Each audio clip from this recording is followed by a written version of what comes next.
नमस्कार, स्वागत है आपका। आप देख रहे हैं इंडिया डेली। मैं हूं आपके साथ विवेक शांडिल्य। खास पेशकश लेकर इंडिया बोल रहा है। बात सोनम और राजा रघुवंशी की।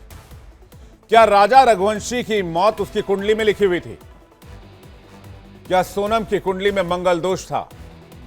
यह बात हम नहीं कह रहे, यह बात सोनम और राजा के घर वाले कह रहे हैं।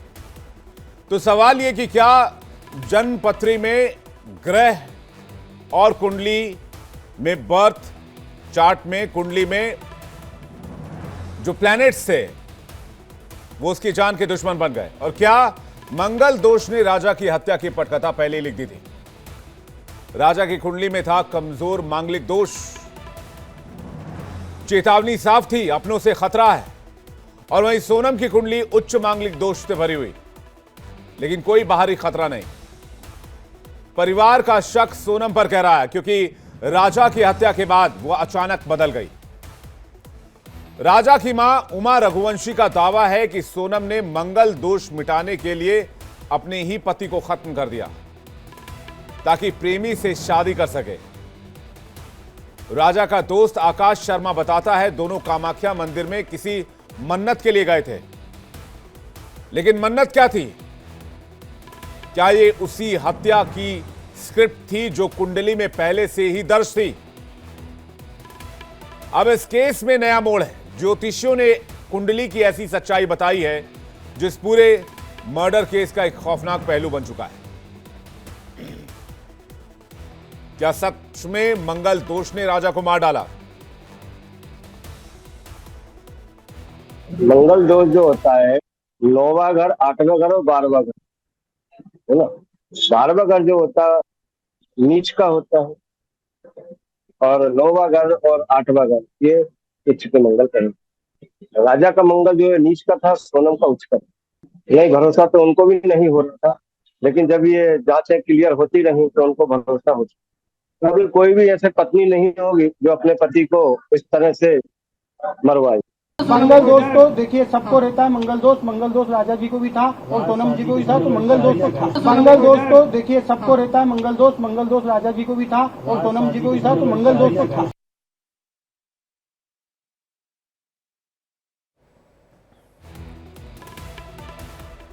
तो सोनम की कुंडली क्या कहती है? राजा की कुंडली क्या कहती है? बर्थ चार्ट क्या कहता है? क्या बर्थ चार्ट को देखकर किसी बात को प्रेडिक्ट किया जा सकता है? अच्छा, राजा की कुंडली कमजोर मांगलिक दोष वाली थी, अपनों से खतरे की भविष्यवाणी थी। और अगर परिवार की बात की जाए तो परिवार को शक है कि मंगल दोष मिटाने के लिए सोनम ने अपने पति को मार डाला। उमा रघुवंशी जो कि राजा की मां है, उन्होंने कहा कि राजा को खत्म करने के बाद प्रेमी से शादी की इच्छा थी। आकाश शर्मा जो कि राजा का दोस्त है, उसने खुलासा किया कि कामाख्या मंदिर में किसी मन्नत को लेकर गए थे। तो राजा और सोनम की कुंडली में क्या था, क्या रहस्य छिपा था, इसको जानने के लिए, इसको समझने के लिए मेहमानों का एक बड़ा पैनल, चूंकि राजा के घर वालों ने यह सवाल उठाया मंगल दोष को लेकर। तो आज डिटेल से समझने की कोशिश करते हैं कि शादी से पहले कुंडली मिलान क्यों किया जाता है, क्या चीजें देखी जाती है। और राजा की और सोनम की कुंडली क्या शादी के लायक थी? और अगर इन दोनों की कुंडली देखें तो क्या इस बात को प्रेडिक्ट किया जा सकता था कि राजा और सोनम एक दूसरे की जान की दुश्मन, या यूं कहें कि सोनम राजा रघुवंशी की जान की दुश्मन बन जाएगी? बातचीत करने के लिए हमारे साथ स्वामी धनेश्वर गिरी महाराज महामंडलेश्वर है, जुड़ चुके हैं। आचार्य विक्रमादित्य हिंदू धर्मगुरु, हेमा गुप्ता जी ज्योतिषाचार्य हैं जो कि हमारे साथ स्टूडियो में हमें ज्वाइन कर रही हैं। स्वामी उमेश पुरी हिंदू धर्मगुरु और पंडित अजय दुबे ज्योतिषाचार्य और विष्णु प्रिया ज्योतिषाचार्य हमारे साथ इस वक्त जुड़ रही हैं। आप सभी का बहुत स्वागत है। और पंडित अजय दुबे ने ही जो है कुंडली देखी थी राजा की और सोनम की, ऐसी जानकारी मिल रही है। तो अजय दुबे जी, सबसे पहले आपसे आपका रिएक्शन जाने। पहली बार जब आपने राजा और सोनम की कुंडली देखी तो आपने क्या बताया? उसके बाद स्टूडियो में आएंगे और हेमा गुप्ता जी के साथ कुंडली एनालिसिस करेंगे और बाकी मेहमानों से भी चर्चा करेंगे। अजय दुबे जी जी बोलिए। आपने कुंडली में क्या देखा था? आपने किसकी कुंडली देखी थी? राजा की देखी थी, सोनम की देखी थी, या फिर दोनों की देखी थी? जी, इन्होंने प्रश्न कुंडली के आधार पर दोनों का लग्न कुंडली मैंने निकाला था, और इसमें जो आया था वो यही था कि इसमें मृत्युदंड होना ही है, निश्चित है। तो ये बात आपने बताई थी घर वालों को? जी जी। तो फिर घर वालों ने क्या कहा था आपको? वो मानने को तैयार नहीं थे इस बात घर वाले मानने को तैयार ही नहीं थे। आपने ग्रह दशा क्या देखी थी? कौन सी ग्रह दशा के आधार पर आपने ये प्रिडिक्ट किया था या फिर उनको सचेत किया था? ये क्या है, मंगल दोष था इनको, दोनों बच्चों को। हाँ। इस आधार पर मैंने इसको सर्च किया था और इसमें निकला था ये चीजें, सो मैंने इनको बताई। अच्छा। जी। और मंगल किस घर में था, कैसे था? थोड़ा सा डिटेल में अगर बताएं जिससे कि ये दर्शकों को समझ आए। आठवां और नौवां घर जो होता है वो नीच का होता है, और 12वां घर होता है ऊंच का। अच्छा। इस आधार पर मैंने इनको बताया था कि इनको हाँ। नीच का मंगल है, इनका कुछ का मंगल है, तो ये दोनों की कुंडली सेम मैच नहीं हो पा रही। ठीक है, मैं हेमा गुप्ता जी के पास जा रहा हूं, उसके बाद मैं विष्णुप्रिया जी आपके पास आऊंगा। हेमा गुप्ता जी, आपने भी दोनों के बर्थ चार्ट को एनालिसिस किया होगा जी। यहां पर भी हमने ये बर्थ चार्ट जो आप ठीक अपने स्क्रीन के सामने स्क्रीन पे देखेंगे जी। तो आपको ये नजर आएगा। जी। तो ये मैं समझना चाहूंगा, शुरुआत में करूं अगर राजा की बर्थ चार्ट से, तो राजा का जो जन्म है वो 21/10/1995 है, दिन शनिवार है, समय शाम 7:30 बजे है, जी। और जो सोनम है, इलाका है वो है इंदौर, जन्म स्थान जो है। सोनम का जो जन्म दिनांक है वो 20/8/2000 है, समय शाम 8:05 है, और जगह जो है वो इनका भी इंदौर है। अब इस कुंडली को देखकर आप क्या आपको लग रहा है? देखिए यहाँ पे ना मैं जी। सिर्फ एक मंगल दोष के अलावा बहुत सारे खुलासे करना चाहती हूँ इन दोनों की कुंडली के बारे में, क्योंकि देखिए क्या होता है कि मंगल दोष तो आधी से ज्यादा जनता को है, और मंगल दोष होता क्या है मैं ये भी बता देती हूँ। अगर आप इसको यूज करके अगर आप दिखा पाए कि राजा की बर्थ चार्ट और सोनम की बर्थ चार्ट। हाँ, देखिए मंगल दोष की अगर मैं बात करूं तो इनके चार्ट में मंगल 7वां है, और वहीं इनके चार्ट में भी मंगल 7वां है। तो कहीं ना कहीं हम देखते हैं कि दोनों के ही चार्ट में मंगल दोष तो बना हुआ है। जब भी 4th हाउस में मंगल होता है, 1st हाउस में मंगल होता है, या 7th हाउस में मंगल होता है, तो वो एक मंगल दोष बन ही जाता है। लेकिन देखिए क्या है कि कहते हैं कि अगर मंगली की शादी मंगली से हो तो इतना ज्यादा असर मंगल दोष का नहीं होता। तो मैं ये मानती हूँ कि तो जो चूक कहां पे हुई इस चार्ट में? जी, जो ये एपिसोड हुआ उसमें मंगल का इतना बड़ा रोल नहीं है। देखिए मैं एक चीज दिखाना चाहती हूँ कि यहाँ पे सोनम की कुंडली, राजा की कुंडली में मंगल के साथ गुरु है, तो कहीं ना कहीं मंगल में जो कमियां होती है या जो अंगारकता होती है उसको गुरु शांत करता है। लेकिन वहीं अगर मैं सोनम की बात करूं तो देखिए सोनम की कुंडली में ये जो कुंडली निकाली गई है इसमें थोड़ा सा टाइम गैप है जो मैंने रेक्टिफिकेशन किया है। इनकी कुंडली में 7th हाउस में राहु भी आता है मंगल के साथ।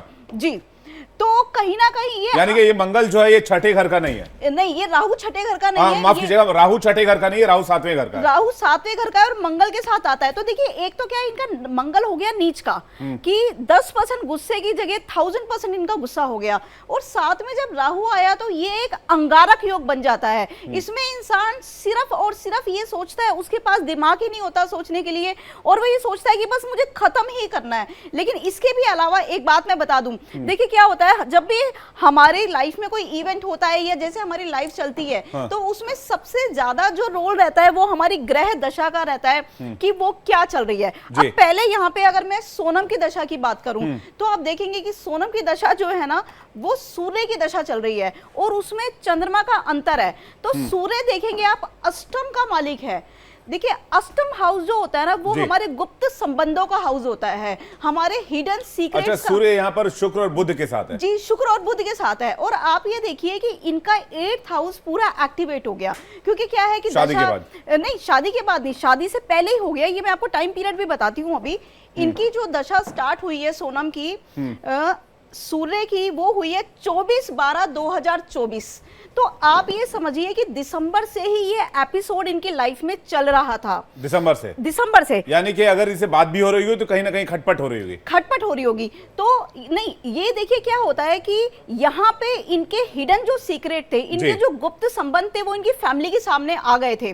दिसंबर की अगर मैं बात करूं, जब से सूर्य की दशा आई है, क्योंकि आप ये देखेंगे कि एक तो अष्टमेश की दशा है। अच्छा, दिसंबर में इनके परिवार को पता चल गया था कि इनका राज कुशवाहा के साथ अफेयर है या किसी और के साथ, यस। क्योंकि देखिए क्या है, इनका अष्टमेश सूर्य अष्टम भाव में ही बैठा है, जो ये शो करता है कि आपका राज अब छुपने वाला नहीं है। हाँ। वो राज उजागर, क्योंकि सूर्य क्या है कि सूर्य रोशनी है, प्रकाश है। वो जिस भी हाउस में बैठता है और जब उसकी दशा आती है तो वो कहीं ना कहीं प्रकाश कर देता है, हाईलाइट कर देता है बिल्कुल। हाँ। जो चीजें छुपी होती है ना, उसको प्रकाश में ले आता है। दिसंबर में इनके सोनम के परिवार को पता चल गया और आनंद फानन में जून में इनकी शादी करा दी गई। यस, अब शादी पे आएंगे। पहले तो ये पता लगा कि इनकी अष्टमेश की दशा शुरू हो गई। अब देखिए, अष्टमेश की दशा में तो कुछ अच्छा एक्सपेक्टेशन तो हम कर नहीं सकते। अब बात करते हैं कि दशा के अंदर आया चंद्रमा जी।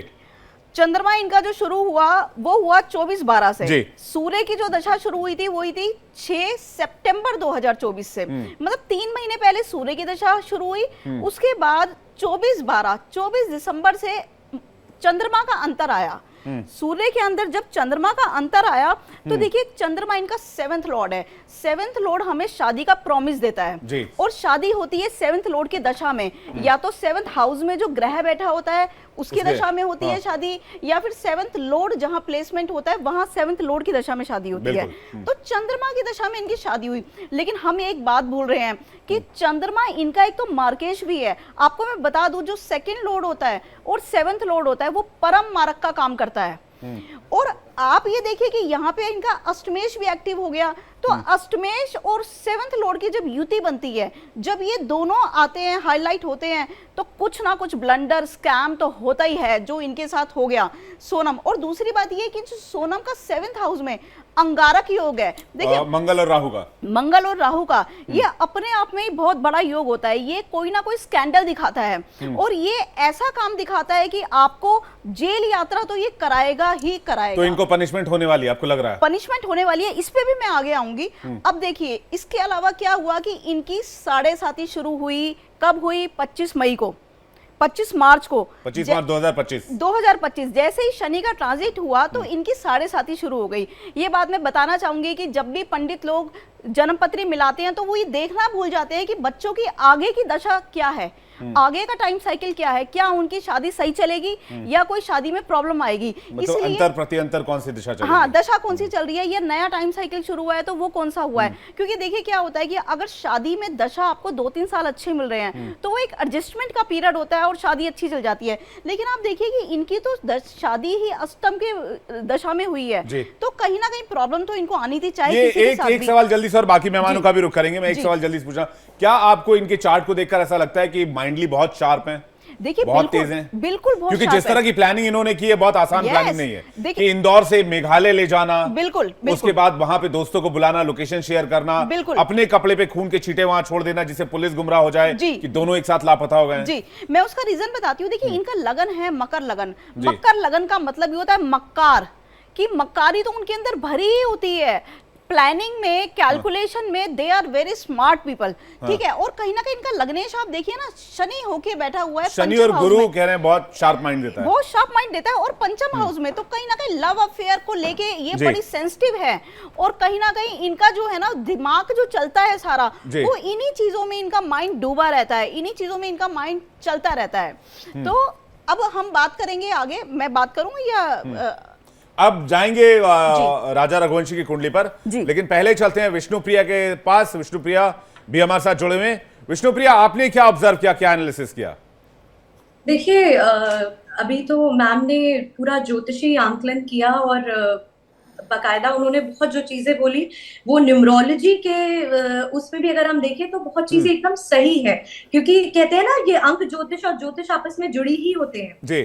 तो अगर हम अब अंक ज्योतिष के तौर पे अगर मैं आपको समझाऊं तो देखिए, सोनम की डेट ऑफ बर्थ है 28/2000, जिसका जो बर्थ नंबर है 2 और जो लाइफ पाथ नंबर है जो कि पूरा कैलकुलेशन होता है वो उनका है 3। और वहीं अगर हम राजा की बात करें तो उसका नंबर आ रहा है बर्थ नंबर 3 और जो लाइफ पाथ नंबर आ रहा है 1। अगर ये लोग पहले अगर कुंडली मिलवाते और सच में इन्होंने ध्यान दिया होता तो कोई भी ज्योतिष, कोई भी अंग ज्योतिष इस शादी से बिल्कुल मना कर देता, जैसे कि सर ने भी किया था। क्योंकि ये नंबर्स ही इतने टॉक्सिक ट्रेड बना रहे हैं आगे जाके, जो ऐसी सिचुएशंस को क्रिएट करने में बहुत ज्यादा बड़ा रोल प्ले करते हैं। रही बात अगर अभी हम सोनम की करें तो क्योंकि नंबर 2 आ रहा है, तो देखिए नंबर 2 वाले, कुछ भी बोलने से पहले मुझे एक चीज बहुत अच्छे से क्लियर कर देनी है कि लोगों को आजकल एक चीज समझनी चाहिए कि किसी भी चीज को आप जब आप नॉलेज के थ्रू देखते हो, कोई चीज समझने के लिए देखते हो तो ठीक है, लेकिन जब आप उसको अपने सर पे चढ़ा लेते हो, अंधविश्वास को बिल्कुल अपने सर पे चढ़ा लेते हो, तो ऐसी चीजें होनी बहुत ज्यादा आज के टाइम पे आसान है। तो इसीलिए हमें मैनिपुलेट नहीं होना होता। ज्योतिषी हो चाहे अंग ज्योतिष हो, ये हम लोगों का काम सिर्फ एक रास्ता दिखाना है, कहते हैं ना कि मैप दिखाना। लेकिन आप बिल्कुल ही अगर, क्योंकि एक थ्योरी ये भी आ रही है सर कि उन्हें लगा कि उनकी कुंडली में मंगल दोष है और जिससे भी वो पहले शादी करेंगी वो उसे मरना ही था, तो उन्होंने अपने प्रेमी की जगह राजा से शादी कर ली ताकि जो हो उसके साथ हो। फिर अगर उन्हें लगा कि चीजें नहीं हो रही है तो उन्होंने पूरा मर्डर ही प्लॉट कर दिया।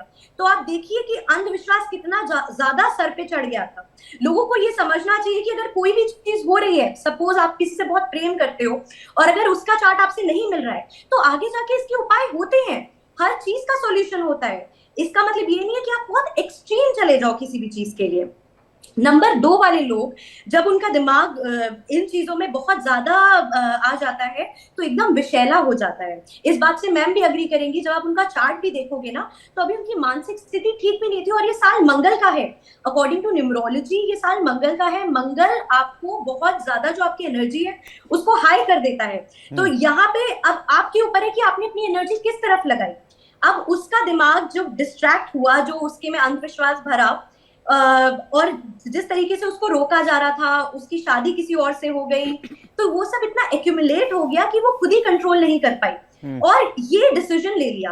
मंगल हमेशा आपको, देखिए इस टाइम पे जब आप अपने आप को एक सही दिशा में ले जाते हैं तो मंगल आपको बहुत अच्छी रिजल्ट्स देता है। आप इस टाइम पे बहुत अच्छा चीजें कर सकते हो अपनी लाइफ में। लेकिन मंगल एक्सट्रीमिस्ट ग्रह है, ये जब आपकी लाइफ में एक्टिव होता है तो ये ऐसी ऐसी चीजें करा देता है जो अनएक्सपेक्टेड होती हैं।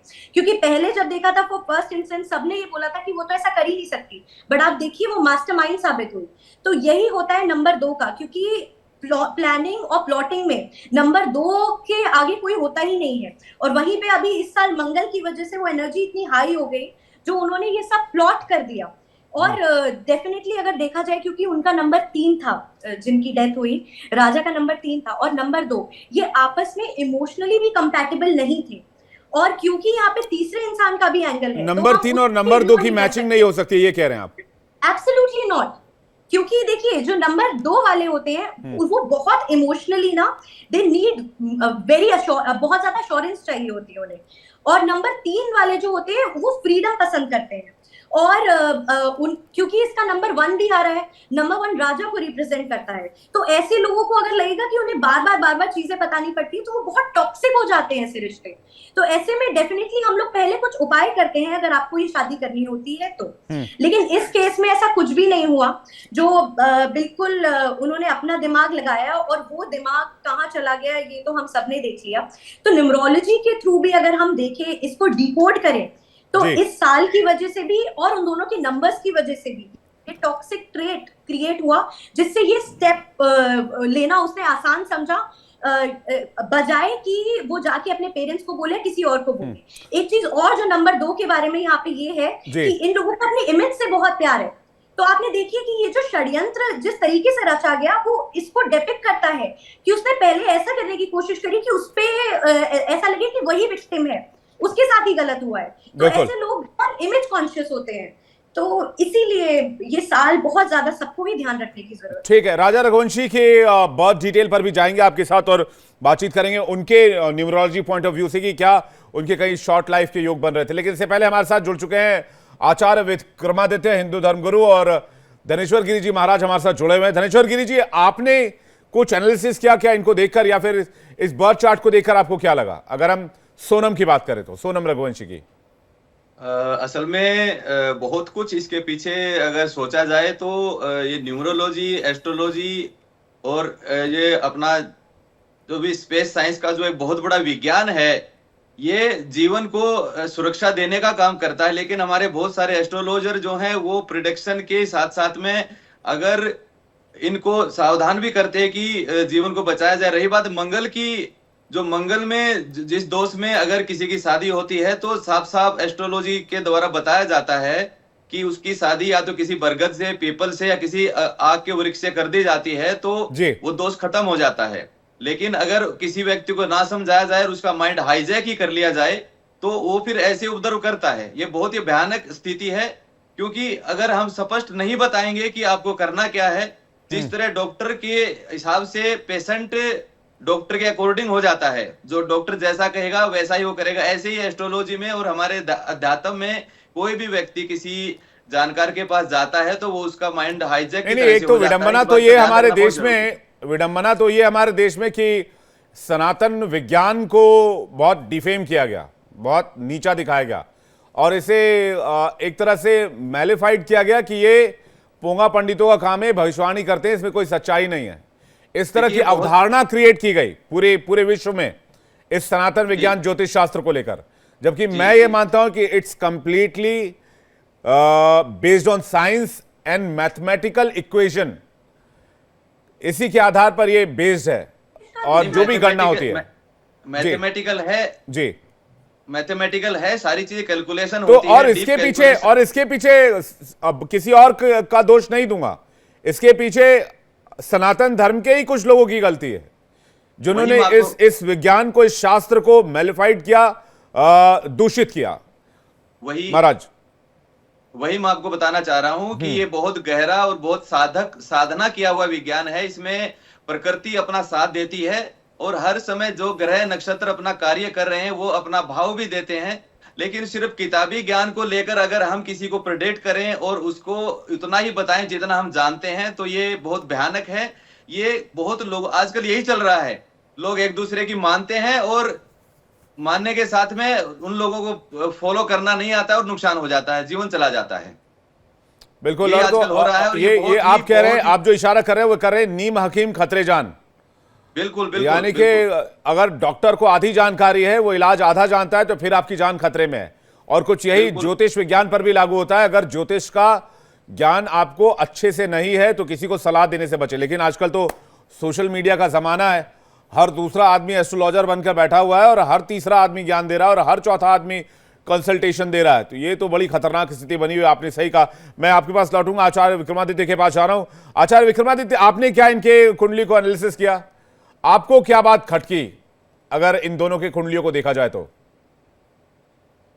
देखिए, सबसे पहले तो बेसिक चीज है जो मांगलिक योग बोला जाता है, वो हमने उसका ही प्रभाव पूरी तरह से हो रहा है, उसको रिफ्लेक्ट नहीं किया सकता।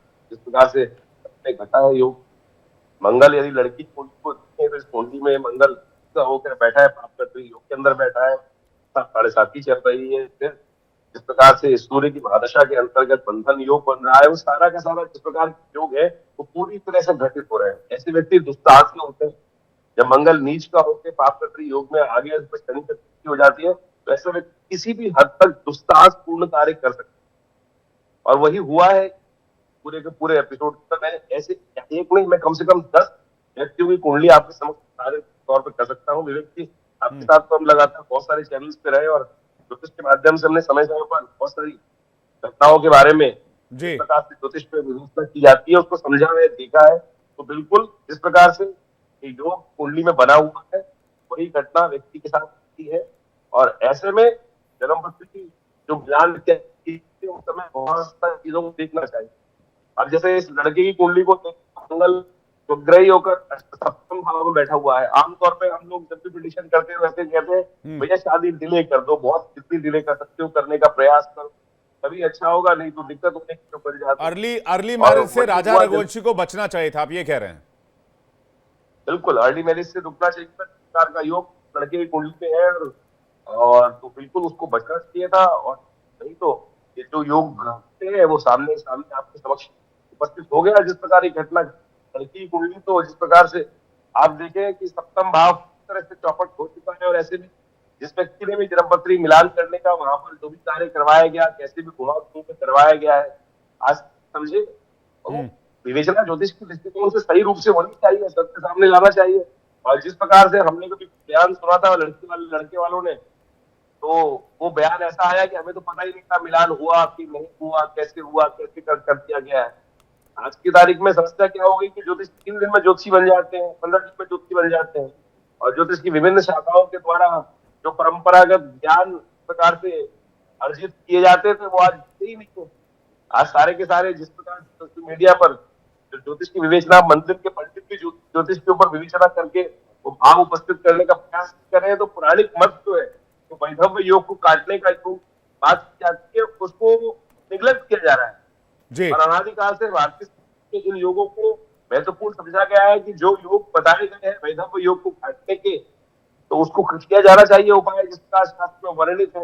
लोग मानते नहीं है। आज बड़े बड़े चैनल पे बहुत सारे लोग तौर पर हमें सनातन है, अभी आपने एक बात बोली थी, सनातन के कुछ लोग स्वयं जिम्मेदार है। जी बिल्कुल, कुछ लोग हैं बड़े बड़े देश में बने हुए हैं जो तो गाली देने का काम करते हैं, और जब इस प्रकार की घटनाएं घटती है, स्वयं हर एक के मन में उत्कंठा होती है मेरा भविष्य जानूं। लेकिन जिस प्रकार से ज्योतिष वेद की बात की जाती है, लेकिन वेद के ही एक अंग ज्योतिष को तथाकथित तौर पर गाली उपस्थित कर दी जाती है, तो उसको हमें सही से समझने की आवश्यकता है। जिनको जिसका ज्ञान नहीं है, तो उस बारे में ना अच्छा करें, तो बोले ना तो अच्छा रहेगा, लेकिन जिसका काम उसको साझे, इसका ज्ञान का आचार्य जो है, उसको द्वारा ही किया जाना चाहिए विवेचना, वो बहुत जरूरी है। बताइए, इतनी सारी रेमेडीज अवेलेबल हैं, इतनी सारी चीजें अवेलेबल हैं, उसके बारे में भी बात करेंगे। विष्णुप्रिया कुछ कहना चाह रही थी बीच में, विष्णुप्रिया जी, उसके बाद में दुबे जी और हेमा गुप्ता जी आपके पास आ रहा हूं। विष्णुप्रिया जी। जी, मैं अभी जब आपने बहुत सही बात बोली थी कि आजकल लोगों का ना या तो कोई इतना ज्यादा ही विश्वास कर रहा है ज्योतिष, अंग ज्योतिषों पे, कि वो बिल्कुल पराकाष्ठा लांग दे रहा है किसी भी चीज की, और चीजों को बहुत ज्यादा लेके ऐसे गलत कदम उठा दे रहा है, और या तो ऐसे लोग हैं जो बिल्कुल ही विश्वास नहीं करते। तो मुझे लगता है कि इस चीज का बैलेंस बनाना बहुत ज्यादा जरूरी है। हम सब पढ़े लिखे हैं, और अगर हम देखें तो ज्योतिष बहुत पुराना है। मतलब ज्योतिष कहते हैं ना, ज्योतिष का दूसरा नाम सूर्य है, तो सूर्य जितने पुराना उतना पुराना ज्योतिष। तो ज्योतिष पे सवाल खड़े करने से अच्छा आप उसको समझें, तो शायद आपको पता चले कि किस तरीके से वो आपको आपकी लाइफ में मदद कर सकती है। लेकिन देखिए सर, यही एक चीज आपको आपके दिमाग में रखनी चाहिए कि किसी भी चीज को आप उतना ही फॉलो करें, उतना ही समझे, सोचे और अपनी लाइफ में लाएं, जितना कि आप, जिससे कि आप पागल ना हो जाए। क्योंकि कुछ लोग जब किसी भी चीज की, देखिए अत किसी भी चीज की बुरी है, तो वो चाहे इस चीज की हो, चाहे किसी और चीज की हो, बुरी है। लेकिन वहीं अगर, क्योंकि देखिए हमारे पास दिमाग है, हम बहुत अच्छे से सोच समझ के अपने लाइफ के हर छोटे छोटे डिसीजन लेते हैं। लेकिन अगर इसी शास्त्र का अगर बेहतरीन तरीके से इस्तेमाल किया गया होता तो आउटकम कुछ और होता। लेकिन अब कहा जा रहा है मंगल दोष था, ये दोष था, वो दोष था। मैं आपके पास वापस लौटूंगा, दुबे जी के पास भी जाऊं, हेमा गुप्ता जी के पास। हेमा गुप्ता जी, आप कुछ ऐड करना चाहेंगे जो आपने रिसर्च किया है, या फिर हम जल्दी से बात करें राजा की कुंडली पर? जी, मैं ये बताना चाहती हूँ, अभी मैंने सोनम की कुंडली में बताया, मंगल दोष तो है ही दोनों की कुंडली में, उच्च का मंगल दोष है, उच्च का मंगल दोष है सोनम की कुंडली में। अंगारक दोष है क्योंकि मंगल राहु के साथ बैठा हुआ है। ठीक है, अब इसके साथ एक चीज हमने एक बड़ा सीक्रेट रिवील किया है यहाँ पे, कि अष्टम और सप्तम का जब भी संबंध होता है शादी के टाइम पे, तो शादी में एक बहुत बड़ा हम घोटाला देखते हैं, स्कैम देखते हैं। बहुत सारे केसेस हमने ऐसे देखते हैं कि शादी के बाद लड़की घर छोड़ के चली जाती है, या लड़का किसी और के साथ शादी कर लेता है, या फिर कहीं मर्डर हो जाता है। शादी बनती नहीं, टूटी जाती बनती नहीं है, और वो टूटती भी नॉर्मल तरीके से नहीं है, वो कुछ ना कुछ एक बड़ा बिजार एंड पे टूटती है। यस, ये होता है, खतरनाक मोड़ पर आकर छूटती है, अगर इसको हम सरल भाषा में समझने की कोशिश करें। जी, और यही आप देखिए कि इनकी कुंडली में भी यही योग बना हुआ है। इनका जो सप्तमेश है वो मंगल है, कहाँ बैठा हुआ है? अष्टमेश के साथ।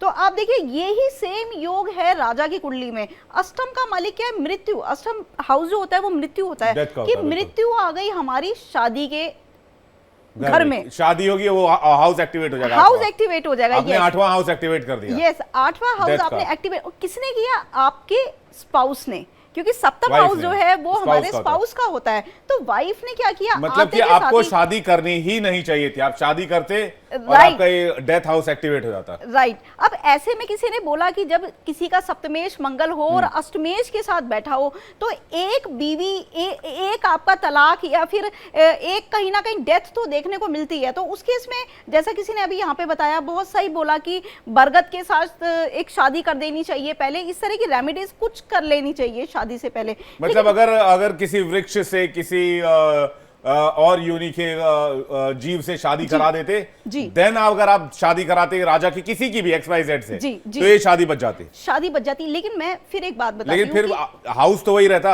हाउस वही रहता। देखिए एक शादी तो इनकी खत्म हो गई ना, प्रॉब्लम तो फर्स्ट मैरिज से थी इनकी, वो इनकी खत्म हो गई। क्योंकि देखिए सेकंड हाउस जो सेकंड मैरिज होती है ना, वो हमारा 9th हाउस होता है, वो 7th हाउस नहीं होता। अच्छा, तो सेकंड मैरिज 9th हाउस में चला। यस, तो ये वाला दोष हमारा खत्म हो गया। और जब हम सेकंड मैरिज की बात आती तो हम यहाँ से चार्ट को देखते। अब दूसरी बात ये तो रेमेडी ये है कि अगर किसी के ऐसा कुंडली बन रहा हो जी, तो वो किसी और से शादी करा दे, पहले किसी और से शादी करा दे। और जिसका 7th हाउस खराब हो, स्पेशली 7th का लॉर्ड, देखिए अगर 6 के साथ बैठता है तो जरूर कोर्ट कचहरी होती है। अब इनके केस में देखिए क्या है कि कोर्ट कचहरी कुछ नहीं हुआ, क्या हुआ कि सीधा मौत के घाट उतरे ये।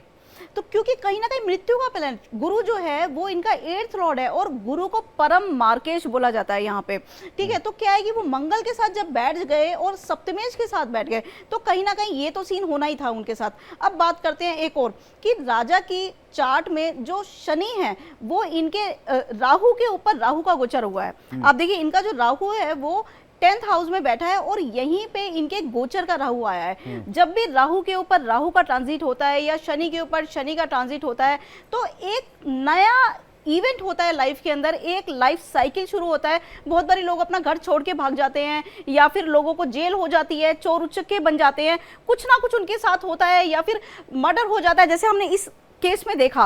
तो ये तो हमें दिखाई दे रहा है। और दूसरी बात ये है कि इनका जो दशा महादशा अंतरदशा चल रही है वो भी फेवरेबल नहीं है। तो अगर कोई अच्छे एस्ट्रोलॉजर या फिर मैं कहूँ कि इन्होंने तो वैसे कहा कि प्रश्न कुंडली से हमने चार्ट मिलाया तो वहां पे इतनी सटीक भविष्यवाणी नहीं होती, लेकिन अगर इनके चार्ट का एनालिसिस किया होता तो बिल्कुल भी ये वक्त ही शादी का नहीं था और ना ही इन दोनों का चार्ट सुटेबल था। देखिए सोनम की कहीं और शादी होती तब भी ये होता, क्योंकि कहीं ना कहीं योग तो इनके चार्ट में ऐसे बने हुए हैं ना। अष्टम और नवम का संबंध आप देखिए ना, दोनों के ही चार्ट में बना हुआ है ये संबंध। तो कहीं ना कहीं ये इवेंट तो होना ही था इनके साथ, राजा की कुंडली में भी और सोनम की राजा की कुंडली में। राजा शादी करते हैं, इनका 8th हाउस एक्टिवेट होता जो डेथ का हाउस है, बिल्कुल, और वही हुआ, डेथ का हाउस एक्टिवेट हुआ और गुरु मार्केश बना के 7th हाउस में बैठे हुए थे जी, जिसकी वजह से उनके साथ ये हुआ जी। और सोनम की शादी नहीं चल पाती, उसकी मेन रीजन क्या, उसकी मेन वजह क्या? देखिए इनका भी आप देखेंगे ना 9th और 7th, 8th और 7th दोनों एक्टिवेट हुआ है। इनकी सूर्य की महादशा चल रही है, बिल्कुल ठीक है। और यहाँ पे क्या हुआ, 8th हाउस में सूर्य इनके बैठे हैं 8th लॉर्ड ही होके, जो इनका एक सीक्रेट अफेयर बाहर आएगा, गुप्त जो इन्होंने सीक्रेट्स रखे हुए हैं या गुप्त अफेयर जो है वो तो ये दिसंबर में रिवील हो गया, जैसे कि आप बता रहे थे, जैसे सूर्य की महादशा शुरू हुई दिसंबर में रिवील हुआ। अब क्या है कि ये दोनों ही घर परम मार्केश माने जाते हैं। 7th लॉर्ड हमेशा ही मार्केश माना जाता है। अब 7th लॉर्ड की प्लेसमेंट आप देखिए कहाँ है, 4th हाउस के अंदर। तो कहीं ना कहीं इन्हें अपनी फैमिली से सपोर्ट मिलेगा और इनकी फैमिली को भी सब कुछ पता था,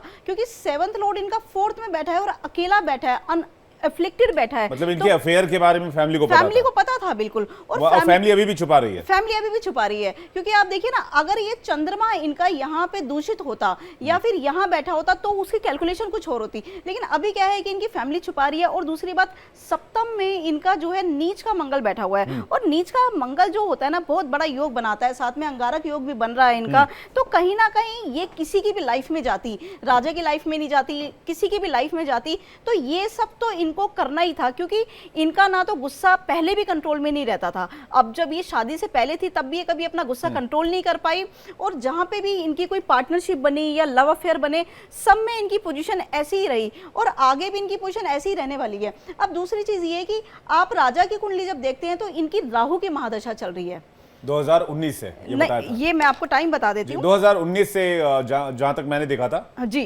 ABCD मैं सीख चुका हूं आपके साथ थोड़ा सा, ये बर्थ चार्ट एनालिसिस करते करते जी। राहु की महादशा राजा की 2019 से शुरू हुई जी। 18 साल की महादशा थी, क्या मैं सही हूँ? थोड़ा सा यहाँ पे थोड़ा सा डिफरेंस है जी, कि इनकी जो ठीक है, मैं ट्राई कर रहा हूँ अभी। राहु की दशा जो शुरू हुई वो 3 फरवरी 2017 से शुरू हुई। तो अच्छा, 17 से शुरू हुई। 17 से शुरू हुई, और राहु की दशा में जो इनका अंतर लगा वो बुध का अंतर लगा 16 जनवरी से। तो आप देखिए 16 जनवरी से इनका जो दिमाग है ना वो सेंटर में है ही नहीं, क्योंकि राहु क्या है ना, भ्रमित करता है आपको, एक ऐसी पिक्चर दिखाता है, आपको ऐसे जगह ले जाता है, आपको ऐसा भ्रम क्रिएट कर देता है, एक बबल क्रिएट कर देता है, एक जिसे कहते हैं ना स्मोक होता है वो क्रिएट कर देता है कि आपको सही गलत में फैसला आप कर ही नहीं पाते। तो अगर इस राहु इनके 10th हाउस का है। राहु इनका नहीं, इनके 10th हाउस का जी, इस चार्ट के अकॉर्डिंग राहु इनके 10th हाउस यस, राहु इनका 10th हाउस में है राजा का। तो आप देखेंगे कहीं ना कहीं 10th लॉर्ड की आप पोजीशन देखेंगे, 10th लॉर्ड भी का भी प्लेसमेंट इनका सही नहीं है। शनि की अगर हम पोजीशन देखें तो शनि भी इनका प्लेसमेंट यहाँ पे सही नजर आता नहीं है। तो कहीं ना कहीं सारे जो योग बने हुए हैं इनके, वो सारे योग ये कहते हैं गड़बड़ है। इनके उपाय बहुत जरूरी थे जी, और उपाय कहीं ना कहीं एस्ट्रोलॉजिकली पॉसिबल हैं, संभव हैं जी, कुछ कम ज्यादा। हालांकि कहा यह जाता है हुई है वही जो राम रचि राखा, लेकिन फिर भी अगर डेस्टिन भी है तो कुछ उपाय ग्रहों के हिसाब से किए जा सकते हैं, ये भी एक तरह से एस्ट्रोलॉजी में माना जाता है। मैं जल्दी से दुबे जी का रुख करूंगा, दुबे जी काफी देर से इंतजार कर रहे हैं। दुबे जी, अभी तक के बर्थ चार्ट एनालिसिस में जो बातें सामने आई हैं, आप उस बात से कितना इत्तेफाक रखते हैं, और आपकी परिवार वालों से क्या बात हुई थी? आपको मेरी आवाज आ रही है? जी आ रही है। आपको आ रही मेरी आवाज? बिल्कुल आ रही है। अभी तक जो आपने विस्तार से इस बर्थ चार्ट को, इस कुंडली को आपने सुना तमाम अलग अलग मेहमानों के जरिए, उसको लेकर आपकी प्रतिक्रिया, और आपने परिवार वाले से जब बातचीत की थी, जब समझाया था, डिटेल से क्या बातचीत थी, ये भी दर्शकों को बताइएगा। देखिए, मैंने उनको सारी चीजें परिवार वालों को बता दी थी। इसके बाद जब उनका डेड बॉडी आ गया था, इसके बाद ही मेरे से चर्चा हुई थी। नहीं तो परिवार वाले क्या फोर्स कर रहे थे, नहीं शादी होगी ही, ये शादी हमें करानी है, कुछ उपाय वगैरह के बारे में भी आपसे पूछा हो? ये डेड बॉडी मिलने के बाद की बात है। ये कब की बात है? डेड बॉडी मिल गई थी राजा की, इसके बाद की बात। डेड बॉडी मिलने के अच्छा, डेड बॉडी मिलने के बाद की बात है। डेड बॉडी मिलने के बाद वो आपके पास आए थे? पहले अगर आ जाते तो शायद ही नहीं होता। बिल्कुल, अब पछताए क्या होता है जब चिड़िया चुग गई खेत। तो ये डेड बॉडी मिलने के बाद की बात है, जब ये राजा के परिवार वाले आपके पास आए थे। जी। और क्या क्या सवाल पूछा था उन्होंने आपसे? हाँ, बस यही पूछा था कि अब डेड बॉडी तो मिल चुकी है, बाकी अब सोनम किस हाल में है, जीवित है, मृत अवस्था में है। अब हमने ये बताया था कि सोनम बिल्कुल सुरक्षित है। हाँ, इसका कुछ भी नहीं हुआ है, और वो आपको मिलेगी, जीवित मिलेगी, और सारे गुनाह कबूल करेगी। अच्छा, आपने ये भी उनको कह दिया था कि सोनम का हाथ ही इसके पीछे है? जी जी, बिल्कुल बिल्कुल बता दिया था।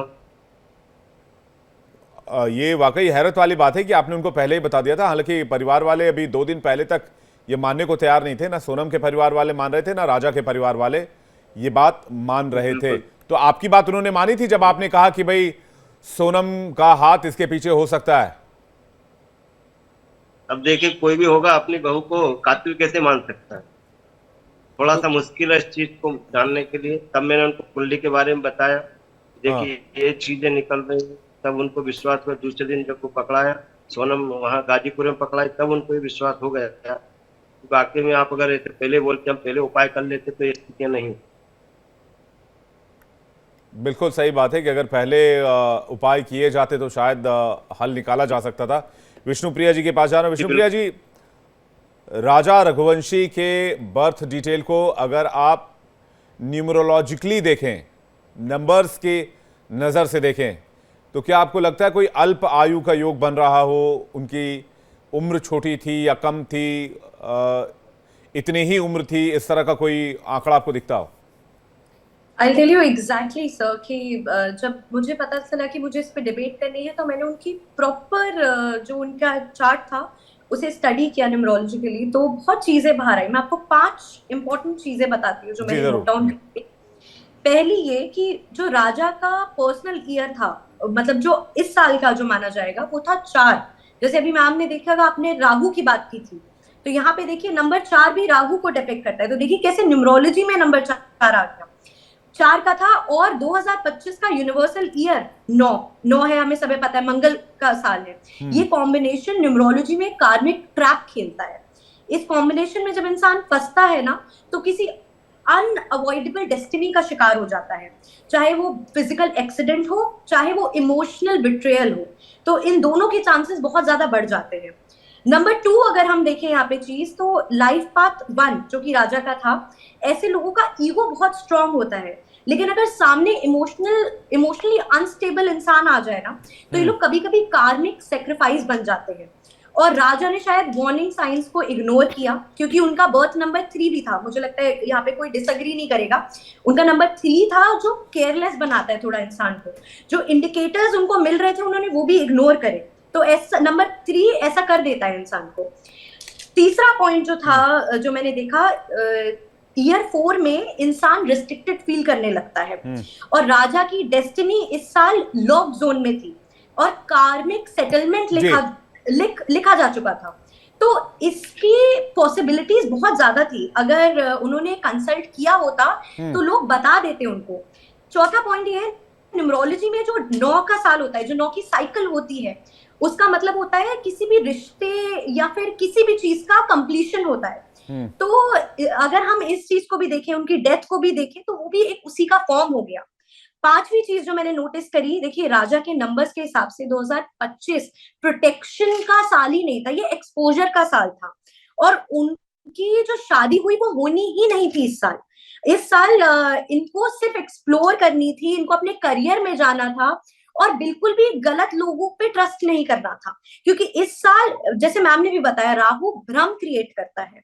तो डेफिनेटली इस टाइम पे आप बहुत जल्दी डिसीजंस लेते हो। जब आपका नंबर 4 एक्टिव होता है तो आप जल्दी डिसीजंस लेते हो, इम्पल्सिव डिसीजंस ले लेते हो। तो इस साल उन्हें सिर्फ अपने करियर पे, अपने फैमिली पे, अपने आप पे ध्यान देना था, बट उन्होंने ये प्रोटेक्शन हटा के उन्होंने सीधे एक ऐसे रिश्ते में बनना जायज समझा, जिसकी वजह से ये कॉम्प्लिकेशन डेफिनेटली अकर हुई। और ये होनी ही थी, या इस फॉर्म में नहीं होती तो किसी और फॉर्म में होती, चाहे मेजर एक्सीडेंट हो जाता। बट क्योंकि यहाँ पे अगर हम सोनम की भी बात करें, तो उसकी भी चार्ट अगर आप देखो, उसकी भी बर्थ डिटेल्स देखो, और फिर राजा की भी, तो ये कार्मिक जो पूरा खेल था, ये बहुत दुखद हो गया राजा के साथ। ये अवॉइड किया जा सकता था। बिल्कुल, ये बार बार इसलिए हम ये कह रहे हैं कि अवॉइड किया जा सकता था, अगर ज्योतिष गणना या फिर ज्योतिष विज्ञान की इंसानियत भी देखिए विवेक जी, आप समझिए इस चीज को कि सब चीज एक तरफ, लेकिन इंसानियत कितनी मर चुकी है आप देखिए। मतलब कहते हैं ना कि आप जब अपने संस्कारों से भी दूर चले जाते हो, तो ये घटनाएं होना बहुत लाजमी, बहुत। आप इंसानियत की विष्णुप्रिया बात कर रही हैं। इस देश में तो पति को देवता माना जाता है और पत्नी को देवी माना जाता है। पति, और ये क्या हो रहा है, और देखिए कलयुग तब होता है जी, ये तब होता है देखिए, जब आप बिल्कुल कहते हैं ना कि पुराने टाइम पे सब लोग जब साथ रहते थे, एक जॉइंट फैमिली का कल्चर था, लेकिन हमने मॉडर्नाइजेशन को इतने गलत तरीके से नहीं, लेकिन आप ये बात जानकर हैरान में पड़ जाएंगी, हैरत हो जाएंगी कि सोनम भी और आपके राजा भी दोनों जॉइंट फैमिली में रहते थे, दोनों जॉइंट फैमिली से बिलोंग करते थे। उसके बाद ये केस सामने आया है। मैं महाराज जी के पास जा रहा हूं, धनेश्वर गिरी महाराज जी। महाराज जी, क्या वजह रही इसके पीछे? फिर हमारा गिरता सामाजिक ताना बाना, हमारे अपने संस्कारों से दूर होते हमने क्या मॉडर्नाइजेशन के चक्कर में हमने अपनी ही विरासत को ठुकरा दिया, या फिर कुछ और?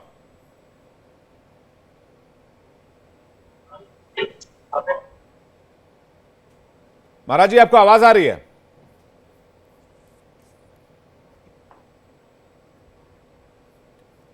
चलिए, धनेश्वर गिरी महाराज जी की आवाज नहीं आ पा रही है, शायद कोई कनेक्शन इशू है, उनको दोबारा हम कनेक्ट करने की कोशिश कर रहे हैं। वापस स्टूडियो का रुख करते हैं और हेमा गुप्ता जी के पास चलते हैं। हेमा गुप्ता जी, अगर नवमांश की बात करें, क्योंकि अगर इस आप इमेज को देखें तो हमने यहाँ उनकी कुंडली के साथ साथ दोनों कुंडलियों में नवमांश का भी जिक्र किया हुआ है जी। और नवमांश की भूमिका क्या होती है, शादी के बाद इस चार्ट की भूमिका कितनी इंपॉर्टेंट हो जाती है, और सोनम की नवमांश चार्ट देखें और राजा की नवमांश चार्ट देखें तो दोनों में आपको क्या नजर आता है?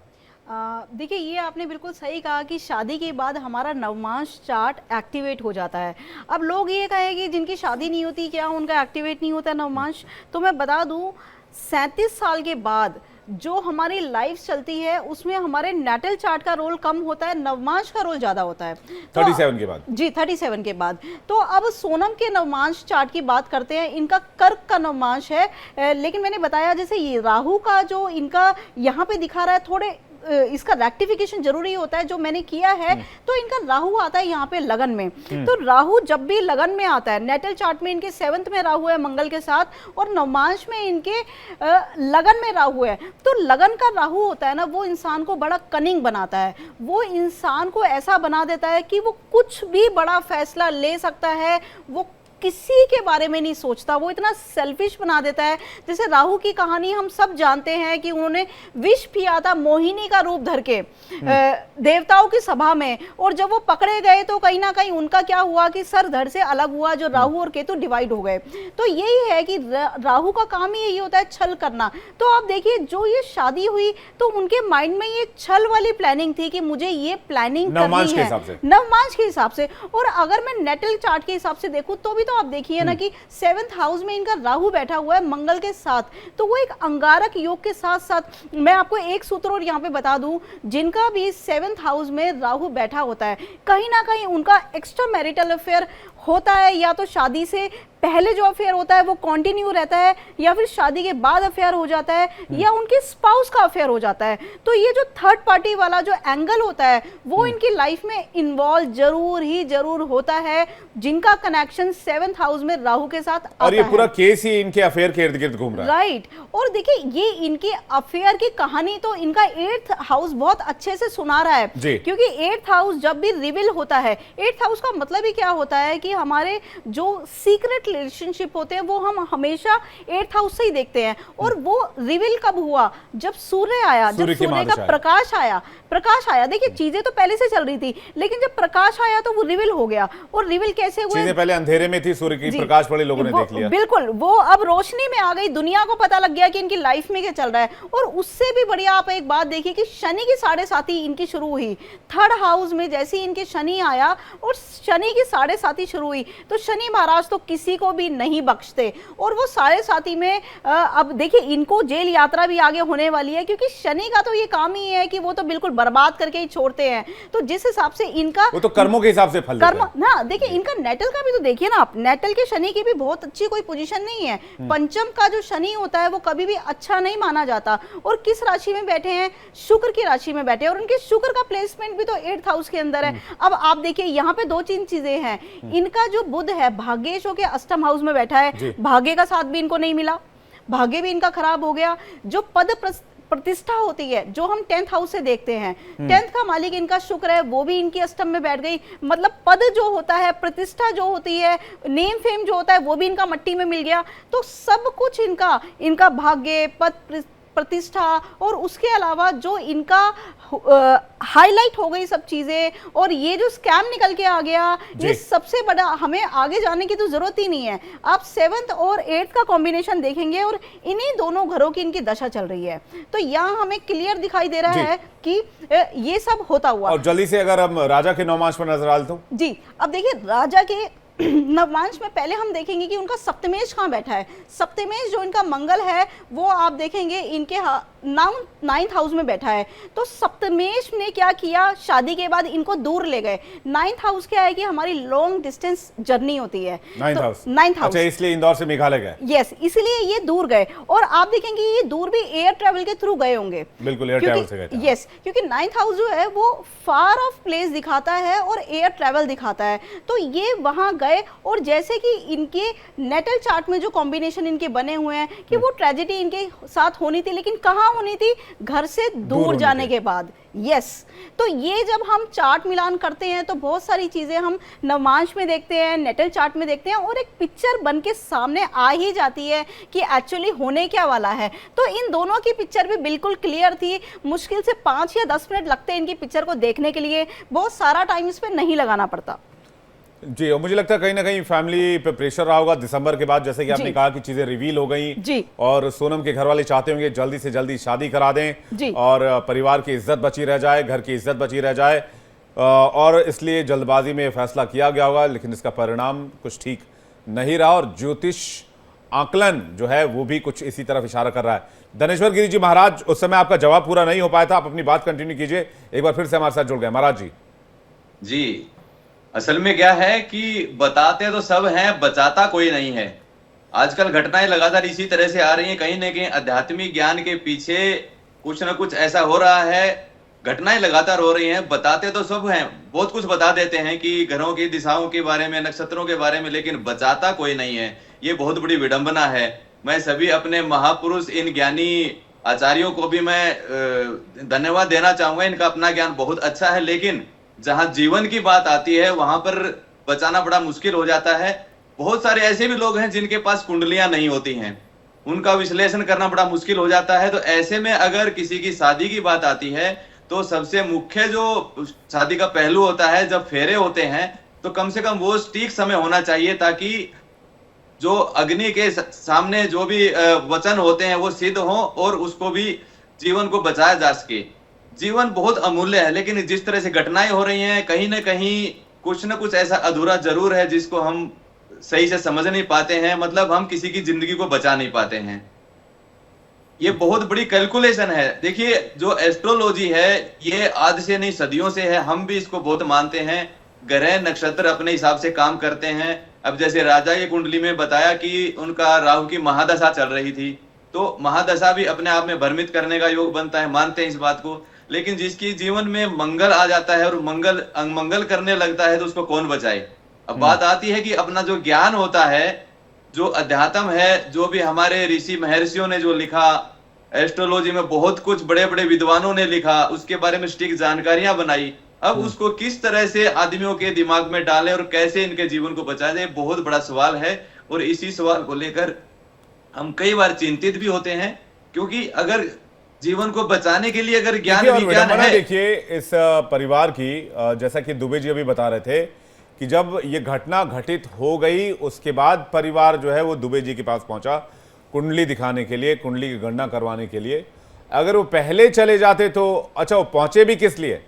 पहुंचे इसलिए कि भाई कहीं सोनम के ऊपर कोई खतरा तो नहीं है, बेटा तो चला गया, कम से कम बहू ही वापस आ जाए, इस उम्मीद के साथ वो पहुंचे थे दुबे जी के पास जी।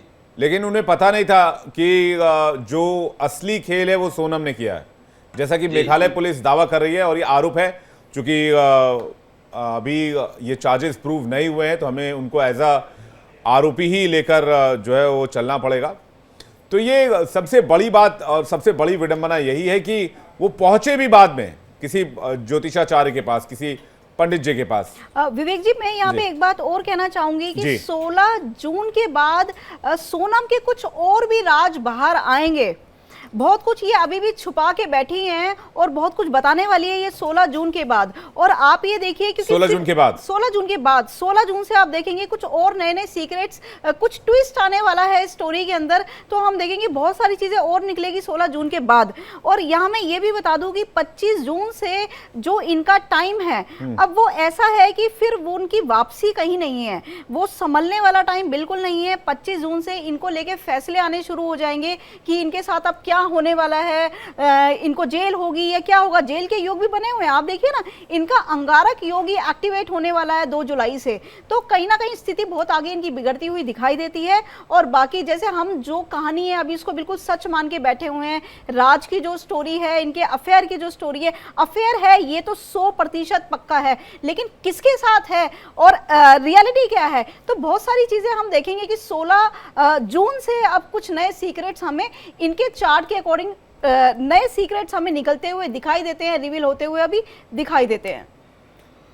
जी, ये आप कह रहे हैं 16 जून के बाद इनके जो है वो और राज सामने आएंगे। जी, और पनिशमेंट अगर देखें तो पनिशमेंट आपको क्या दिखता है अगर देखिए 25 इसको जून प्रेडिक्ट करने से की कोशिश करें? 25 जून से इनकी पनिशमेंट का फैसला हो जाएगा और जेल योग तो इनके बने ही हुए हैं। देखिए आगे क्या है ना, सूर्य में मंगल में जब गुरु आता है तो गुरु भी इनका द्वारदेश होके पंचम हाउस में इनके लग्नेश के साथ बैठा है। तो लग्नेश के साथ जब गुरु द्वारदेश का संबंध आ जाता है तो कहीं ना कहीं ये इनको जेल योग तो बनाता ही है। और साथ में हम देखें तो जितने भी जेल योग बने होते हैं, अपना लगन, हम मतलब एक इंसान ही सोना में ही तो जेल जाएगी, तो कहीं ना कहीं लग्नेश का इन्वॉल्वमेंट होना जरूरी है। इनका लग्नेश, द्वारदेश, षष्ठेश, सप्तमेश और अष्टमेश, और साथ में भाग्येश भी इनका अष्टम में आ गया, तो भाग्य का भी सहारा नहीं है। बस इनको एक सहारा है तो इनकी फैमिली का है, वो अपना पूरा जोर लगाने को तैयार है। लेकिन एक चीज मैं और बता दूं, इनकी फैमिली में भी कोई पर्सन ऐसे हैं जो ये नहीं चाहते कि ये बच जाए,